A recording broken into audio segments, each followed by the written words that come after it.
জয় জুবিন দা নমস্কাৰ। আজিৰ এই বিশেষ ভিডিঅ'টো আৰম্ভ কৰিছোঁ বিশেষ এটা ঠাইৰ পৰা। মানে প্ৰথম মাল দি আছোঁ খুৰীমাহঁতৰ দোকানত। এফালে দোকান খুৰাই মাল লৈ আছে। মানে পইচাৰ বেগটো ধুনীয়াকৈ বান্ধি লৈছোঁ।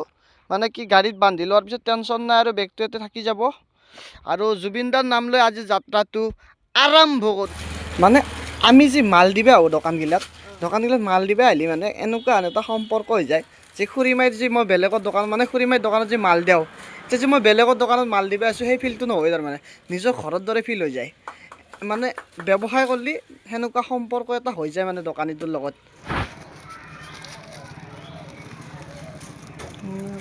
এখন দোকানত এগিলাখান টপলা চপলা দি দিলোঁ বেছকৈ।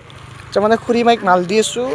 খুৰীমাইলৈ কেক ল'ব দুটা আৰু ক্ৰীম বন এটা লৈছি আৰু বুন্দিয়াৰ লাৰু চাৰু কিবা কানি দিছোঁ আৰু এইফালে খুৰাই চাই আছে।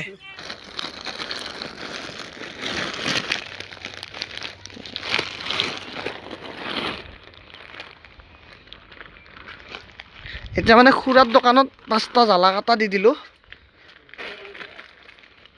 মাল দিলোঁ জ্বালা কাটা 5টা আৰু ব্ৰেড এটা। মানে 90 টকা 95 টকা মানৰ মাল দিলোঁ। খুৰাই তথাপিতো মাল ৰাখছে 90-95 টকাৰ। কিন্তু কিছুমান দোকান আছে যোৱাৰ পিছত মাল নালগে বুলি কয়, তেতিয়া বেয়াও লাগে।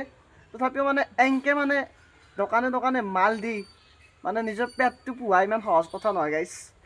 এই ৰাস্তাটো দি মানে মই আগফালে গুচি গৈছিলোঁ আৰু মই ফিৰি আহিব লগা হ'ল এই দাদাহঁতৰ ঘৰত। দাদা মানে 35টা ব্ৰেড দিব লগা আছে, হোমা ব্ৰেড। কালি মানে অৰ্ডাৰ আছে, মানে পিকনিক যাব দাদাহঁতে। মানে দাদাৰ দোকানত ধুনীয়াকৈ ব্ৰেড দিলোঁ আৰু এইফালে সৰু বিস্কুট দিলোঁ। বেছি পইচা হোৱা নাই, তথাপিতো আহাই প্ৰতি মই মাল দিওঁৱেই আৰু দাদাৰ দোকানত। সেইকাৰণে ৰখি কিনে অলপ হ'লেও মাল দি যাওঁ আৰু ভাল লাগে।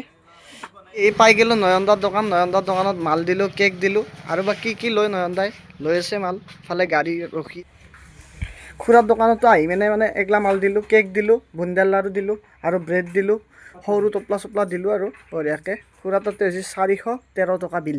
কাৰণটোত মানে বেলেগৰ তলত কাম কৰি খোৱাতকৈ নিজে সৰু সুৰা ব্যৱসায় এখন কৰি খোৱা বহুত বেষ্ট। মানে নিজৰ মালিক নিজে হৈ মানে চলা বহুত বেষ্ট।